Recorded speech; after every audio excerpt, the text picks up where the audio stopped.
Jose Rizal's early education in Calamba and Binan. So here Rizal's early education.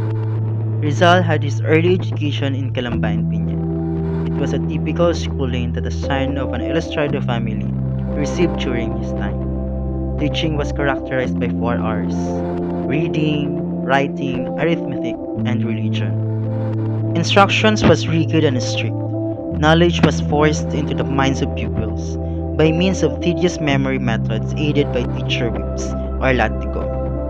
Despite the defects of the Spanish system of elementary education, Rizal was able to acquire the necessary instruction preparatory for college work in Manila and abroad. Rizal, who was born a physical weakling, rose to become an intellectual giant not because of, but rather in spite of, the outmoded and backward system of instruction obtained in the Philippines during the last decades of Spanish regime. The first teacher of Rizal was his mother, who was a remarkable woman of good character and fine nature. On her lap, he learned at the age of 3 the alphabet and the prayers. It was his mother who taught him how to read and say haltingly the humble prayers, which he raised fervently to God, written by Rizal on these student mirrors. As a tutor, Doña Tutora was patient, conscientious, and understanding. It was she who first discovered that her son had a talent for poetry.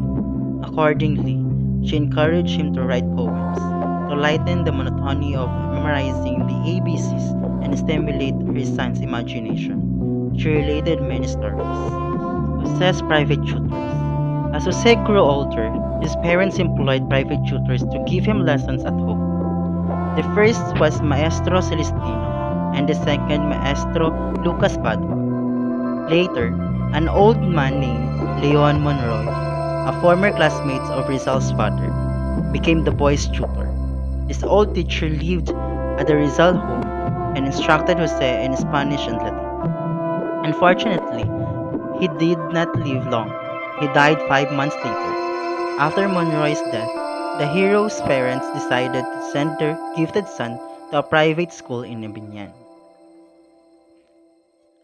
One Sunday afternoon in June 1869, Jose, after kissing the hands of his parents in a tearful parting from his sister, left Calamba for Binan. He was accompanied by Pasiano, who acted as his second father. The two brothers rode in Karamata or the Calesa, reaching their destination after 1.5 hours. They proceeded to their aunt's house where Jose was to lodge. It was almost night when they arrived, and the moon was about to rise. At the same night, Jose with his cousin named Leandro went sightseeing in the town. Instead of enjoying the sights, Jose became depressed because of homesickness. In the moonlight, he recounted, I remembered my hometown, my idolized mother, and my solicitous sisters. How sweet to be was Calamba, my own town, in spite of the fact that it was not as wealthy as Binan. The first day in Binan school of Dr. Rizal. The next morning, Pasiano brought his younger brother to the school of Maestro Justiano Aquino Cruz. The school was in the house of the teacher, which was a small nipa hut about 30 meters from the home of Jose's aunt. Pasiano knew the teacher quite well because he had been a pupil under him before. He introduced Jose to the teacher, after which he departed to return to Calamba. Jose was assigned his seat in the class. Then the teacher asked him if he knew Spanish and Latin, which Jose answered, a little, sir. The boys in the class, especially Pedro, the teacher's son, laughed at his answer. The teacher sharply stopped all noises and began the lessons of the day. Jose described his teacher in Binan as follows. He was tall, thin, long-necked, with a sharp nose and a body slightly bent forward. And he used to wear a cinema shirt woven by the skilled hands of the women of Batangas. So, here's first school brawl of Dr. Rizal. In the afternoon of his first day in school, when the teacher was having his siesta, Jose met the bully Pedro. He was angry at this bully for making fun of him during his conversation with the teacher in the morning. Jose challenged Pedro to fight. The latter readily accepted, thinking that he could easily beat the Calamba boy who was smaller and younger. After the class in the afternoon, a classmate named Andres Landaan challenged him to an arm wrestling match. They went to the sidewalk of a house and wrestled with their arms. Jose, having the weaker arm, lost and nearly cracked his head on the sidewalk. In succeeding days, he had other fights with the boy's opinion. He was not quarrelsome by nature, but he never ran away from a fight. So here is the painting lesson in Piña, Dr. Rizal. Near the school was the house of an old painter, father-in-law of the school teacher. Jose, lured by his love for painting, spent many leisure hours at the painter's studio. Old Juancho freely gave him lessons in drawing and painting. He was impressed by the artistic talent of the Calamba lad, Jose Rizal and his classmate. Jose Guevara, who also loved painting, became an apprentice of an old painter. They improved their art so that in due time they became the favorite painters of the class. So here was Rizal's daily life in Binyan. Heard the 4 o'clock mass, if there was any, or Rizal studied his lesson at that hour and went to mass afterwards. And he returned home and went to the orchard to look for a mabolo to eat. Then Rizal took breakfast, which consisted generally of a dish of rice and 2 dried small fish. And he went to class, from which he became out at 10 o'clock.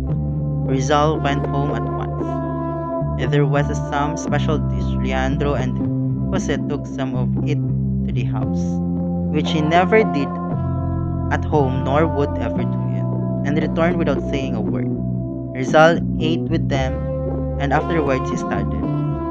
He went to school at 2 and came out at 5. He played a short while with some nice cousins, and Rizal returned home. He studied his lesson, drew a little, and afterwards he took his supper consisting of 1 or 2 dishes of rice with a ayungin or likawang fish.